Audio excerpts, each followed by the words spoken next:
Hi, just looking at a book, cabinets and built-ins.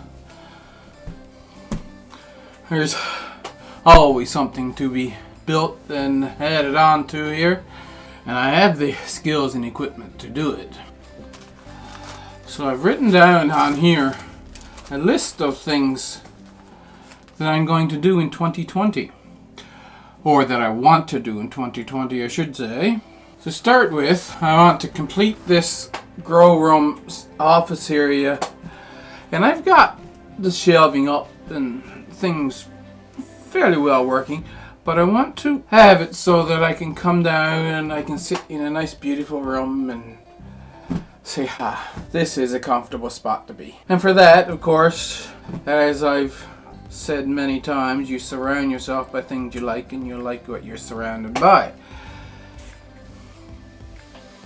I was thinking about putting foil on these walls, of course on the end there and along here, to reflect the light.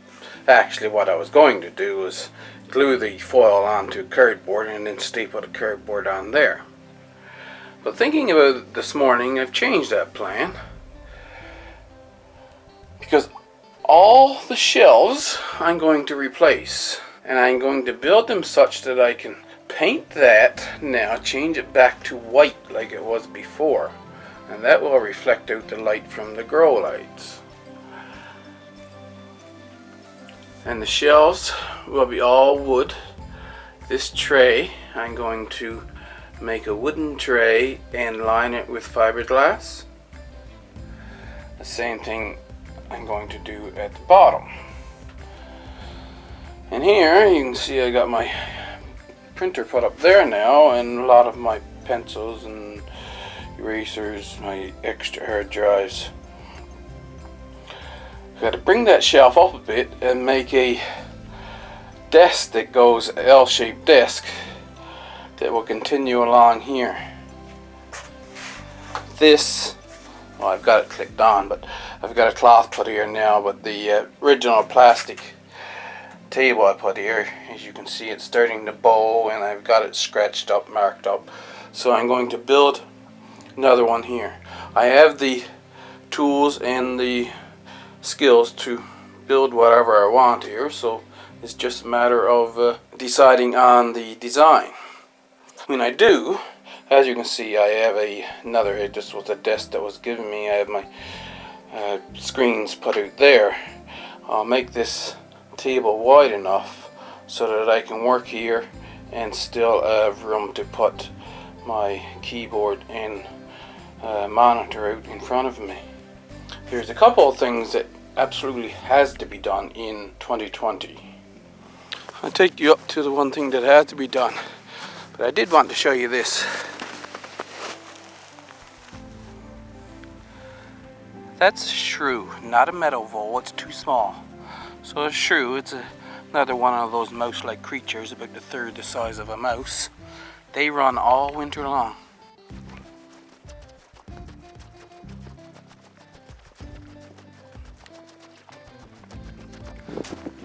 Hopefully the wind don't cause too much noise. The siding and that window has to be, absolutely has to be finished on this in-house. But something more important is inside.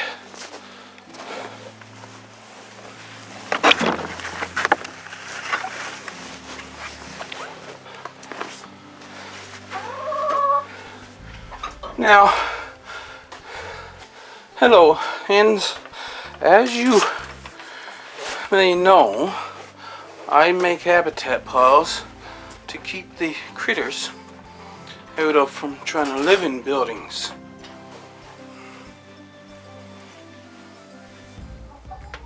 Excuse me.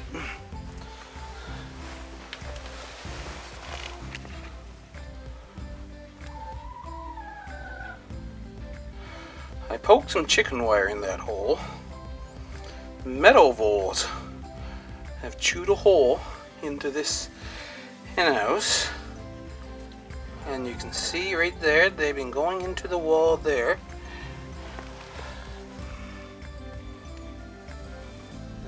focus. I dug at that there. I noticed that they had a tunnel made right there earlier this morning. Several places they're in the wall.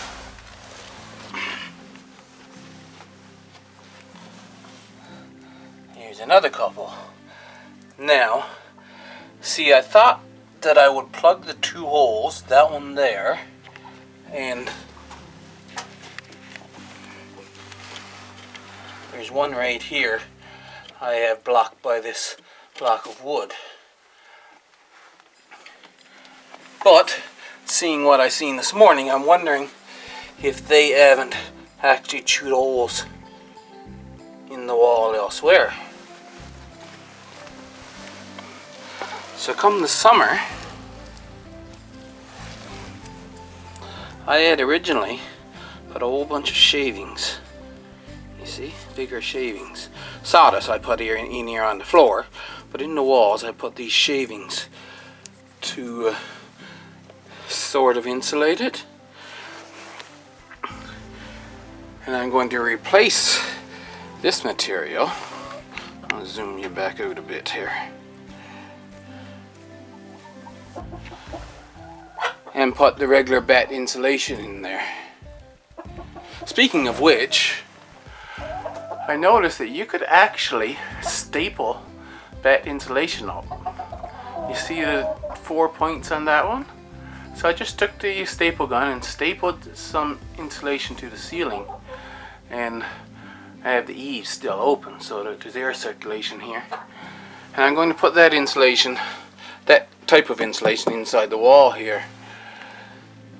But back to the metal voles, I have to wait until spring to see exactly if they are chewing the base of the wall outside, and I have to put all the way around the 1/4 inch hardware cloth before I put on the insulation.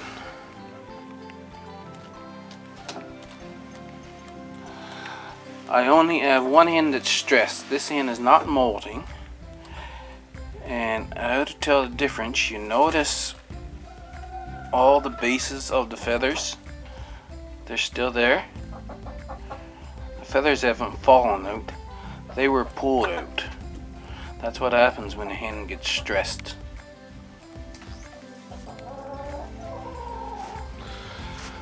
Of course, and this is another absolute must, I have to get this pen made.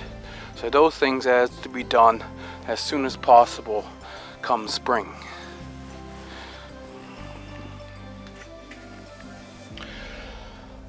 With respect to my wood stove, I really like this wood stove.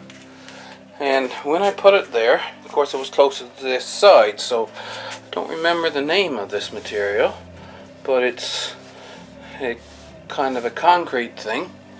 I want to extend it. This is not necessary, but if someday I decide I've got the money, I'll extend it down there to maybe that stud right there. No, the next one in, because then it'll make it easier. So the one in behind, right there. And then I want to come out and come along this wall with that concrete board stuff.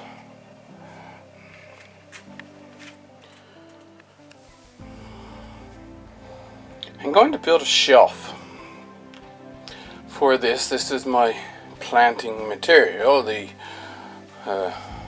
base, compost, and soil. And I have also some perlite and vermiculite here, which I might use on some things. So we'll put a shelf here so that I can put it up and it will just look organized. This shelf, I don't know if you can make this look beautiful. This is my stuff for all my planting gear. Small pots, the plastic things, I'm saving them, because even something like this, if I cut it off right there, then I've got a little planter, right? So that's the one shelf, and I'll have another shelf for putting the actual planting medium on. And that's getting organized. I am considering between whiles restoring this organ, but back there, that's where all my photography and art equipment will go. So I will be getting the fourth light here,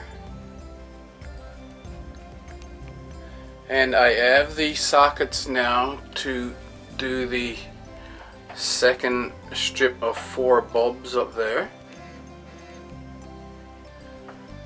So just a minute and I will show you something that I acquired yesterday. If you live near a bigger center, you've probably seen these around for quite a while. But as I live out at the end of a rabbit trail that starts the far side of nowhere, the store closest to me, the one that I go to get my hardware stuff, they just got these in for the first time. They don't cost much more than the regular LEDs, so I bought 2 of them just to see what they were like. Note, now it says 8 watts. It doesn't give you a Kelvin rating, and I think I know the reason.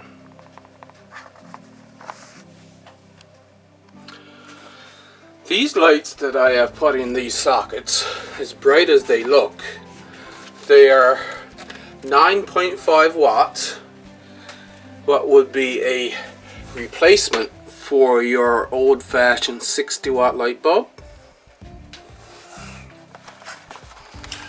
So I'll take this light out.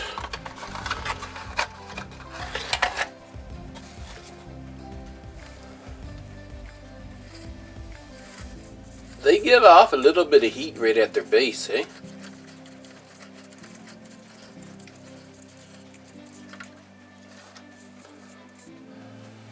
So you see right here 9.5 watts.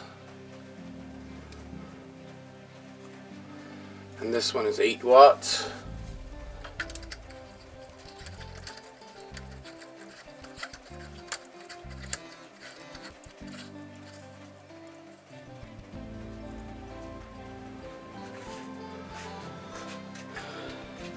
You're missing part of the color spectrum. So why they call it full spectrum, I don't know. The part that you're missing is the center portion, the part that will give you green, and hence the reason they don't have a Kelvin rating. It is just putting out the blue and the red ends of the light spectrum.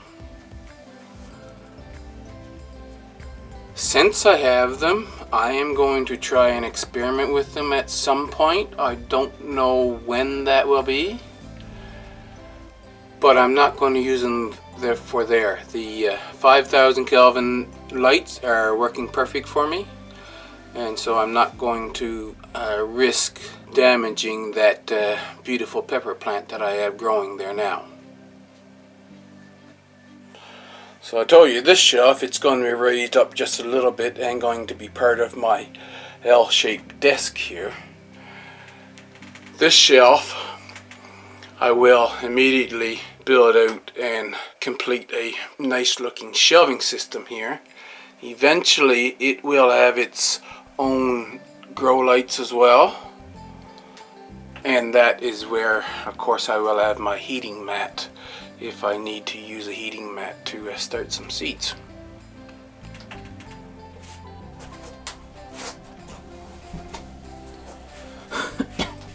So I'll sit back here now. I told you all about what I was going to do here in the grow room and about building the hens pen. What garbage is left near the house here, I have to get rid of that, and then anything that's useful. I do have a what they call a boneyard up in section 3. I don't remember if I showed that in any video before, but anything that's good that won't deteriorate in the weather, it has to go up there. The redoing of the bed borders, I wanted to do it last summer, but things come up and I never did get to it. I'm rethinking over the idea of using wood now. And when I get to actually building them, I don't know exactly how I'm going to go about it yet. I will explain why I'm rethinking that. The pond that I mentioned, the one pond in the outflow from the well, so that one will be about 10 feet across, I suppose. And then there's another one going to be just up from it at about 6 feet across. There is some increase in the planting areas for annual plants. I have the material, and I need to increase it for some of the plants that I have planned to plant in this coming spring.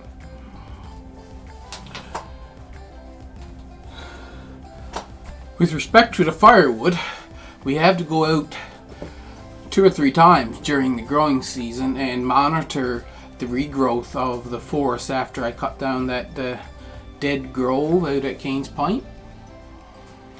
And then back in the what I call my woodlot proper, I might take you along on some of the maintenance and wood harvest there as well.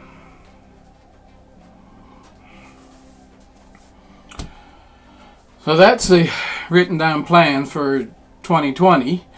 Most other YouTubers were given their plans for 2020, so I thought I'd make a video giving my plans. There will be other things, but these are the things that I've written down that I really want to get to. So, hope you liked it, and I'll catch you in the next video.